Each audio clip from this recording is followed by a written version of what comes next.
জুলাই আন্দোলনের পর আমাদের প্রতিবেশী দেশ বাংলাদেশের অবস্থা অতি সংকটজনক হয়ে গেছিল।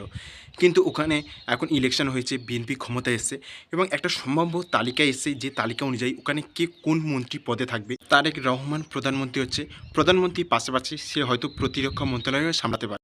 মির্জা ফখরুল ইসলাম আলমগীর বিমান পরিবহন ও পর্যটন মন্ত্রণালয় সামলাবেন। সালাহ উদ্দিন আহমেদ জনপ্রশাসন মন্ত্রণালয় সামলাবেন। ডক্টর রেজা কিবরিয়া অর্থ মন্ত্রণালয় সামলাবেন। মাহমুদ চৌধুরী বাণিজ্য মন্ত্রণালয় সামলাবেন। আলতাফ হোসেন চৌধুরী স্বরাষ্ট্র মন্ত্রণালয় সামলাবেন এবং ব্যারিস্টার মাহমুদ উদ্দিন খোকন আইন বিচার সংসদ বিষয়ক মন্ত্রণালয় গঠন করবেন। মোশাররফ হোসেন বিদ্যুৎ ও জ্বালানি মন্ত্রণালয় সামলাবেন। ডক্টর আব্দুল মঈদ্দিন খান তথ্য ও সম্প্রচার মন্ত্রণালয় সামলাবেন।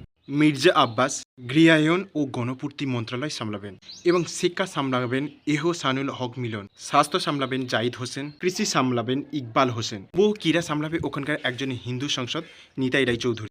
ধর্ম সামলাবেন মোফাজ্জল হোসেন এবং শহীদ উদ্দিন চৌধুরী প্রবাসী কল্যাণ বিভাগ সামলাবেন। ইতিমধ্যে এম সিরাজ উদ্দিন মিয়াকে নতুন মন্ত্রী পরিষদের দায়িত্ব দিয়েছেন। উল্লেখিত এই ব্যক্তিগুলো সবথেকে সম্ভাবনা আছে যে এরা এই পদগুলো পাবে। এই এতগুলো মন্ত্রী পদের মধ্যে নিতাই রায় চৌধুরী নামক একজন যে হিন্দু যুবকীরা সামলাতে পারে এমন সম্ভাবনা আছে। এর মধ্যে শুধুমাত্র একটা হিন্দু দেখতে পাবে, তাছাড়া এই যে মন্ত্রী পদের যে লিস্ট, সেই লিস্টে কোনো হিন্দুদের দেখতে পাবে না। এই একটাই হিন্দু দেখতে পাবে। ওখানকার যে মন্ত্রীদের লিস্ট হতে যাচ্ছে সম্ভাবনায় যে লিস্ট, সেই লিস্টের মধ্যে একজনই হিন্দু বর্তমান থাকবে।